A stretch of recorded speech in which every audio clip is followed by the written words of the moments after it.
படை பற்றி பார்க்க போறோம்.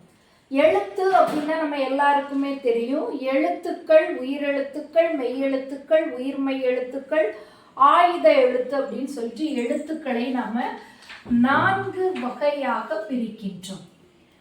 இந்த எழுத்துக்களை, இந்த 4 வகை எழுத்துக்களையும் நாம் 2 வகையாக பிரிக்கின்றோம்.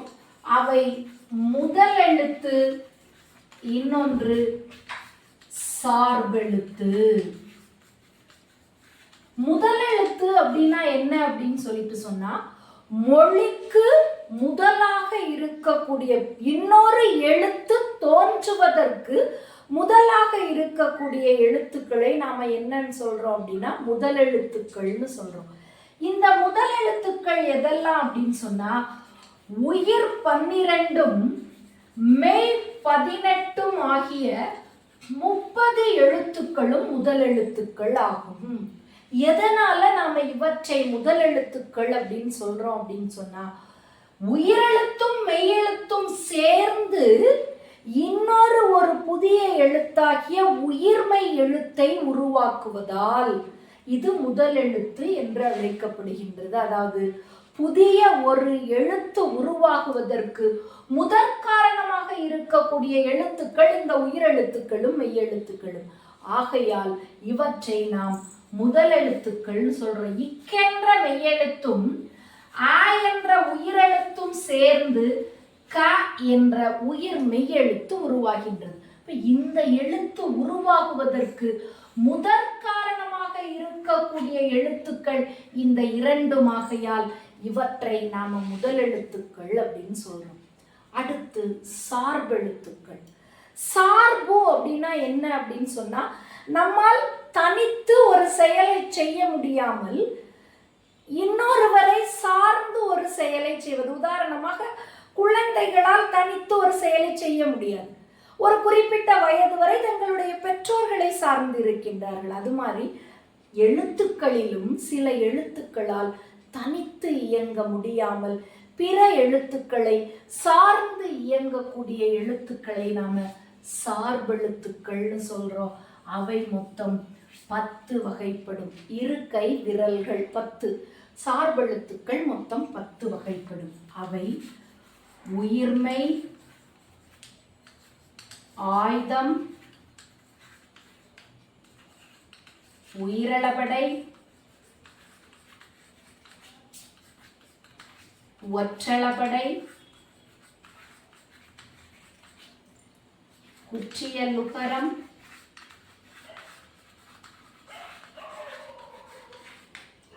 குற்றியலிகரம்,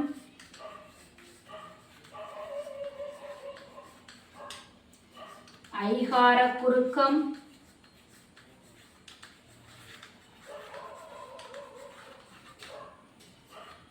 ஔகார குறுக்கம்,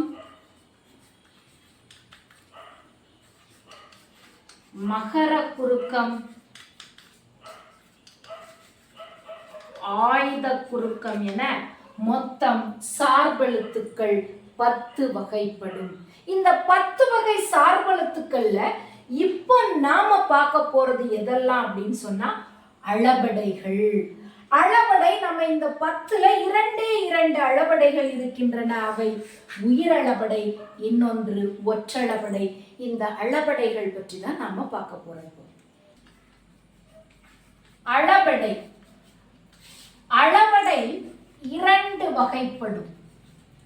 அளபடை அப்படின்னா என்ன அப்படின்னா, அளவு கூட்டல் எடை அப்படின்னு சொல்லிட்டு பிரிக்கணும். அளபடை என்றால் நீண்டு ஒலித்தல் என்று பொருள். நாம் பேச்சு வழக்கில் பேசுகின்ற பொழுது நம்முடைய உணர்வுகளை வெளிப்படுத்துவதற்காகவும் இனிமையான ஓசைக்காகவும் பயன்படுத்தக்கூடியது அளபடை.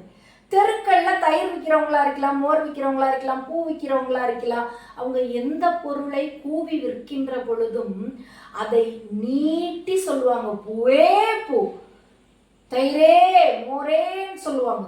அப்போ இந்த நீட்டி ஒலிக்கக்கூடியதை நம்முடைய பேச்சு வழக்கில் உணர்வோடு கலந்து நாம் ஒலித்து கொண்டிருக்கின்றோம். இந்த அளபடை இரண்டு வகைப்படும். அவை உயிரளபடை, இன்னொன்று ஒற்றளபடை.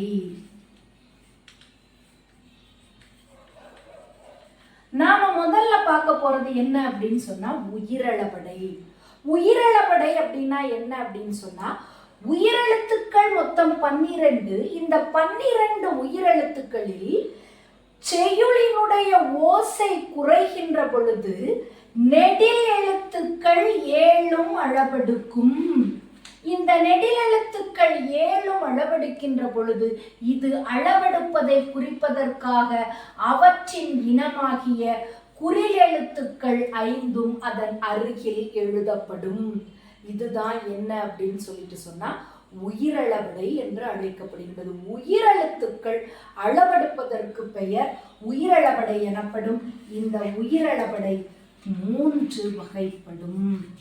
அவை: 1 செய்யுளிசை அளபடை.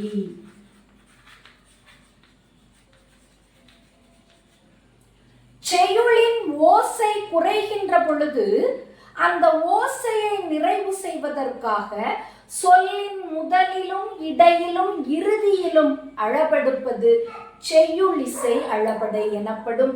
செய்யுளிசை அளபடைக்கு இன்னொரு பேர் என்ன அப்படின்னு சொன்னா இசை நிறை அளபடை.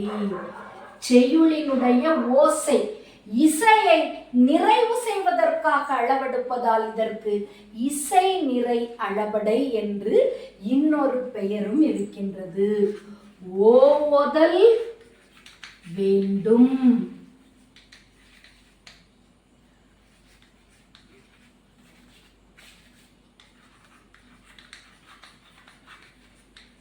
நல்ல படாபரை டா. ஓ என்ற நெடிலுக்கு பக்கத்துல ஓ அளவெடுத்து இருக்கின்றது. டா ஆ என்ற நெடிலுக்கு பக்கத்துல ஆ என்ற குறிலானது அளவெடுத்து இருக்கின்றது. இப்படி அளவெடுப்பது செய்யுளிசை அளபடை என்று அழைக்கப்படுகின்றது.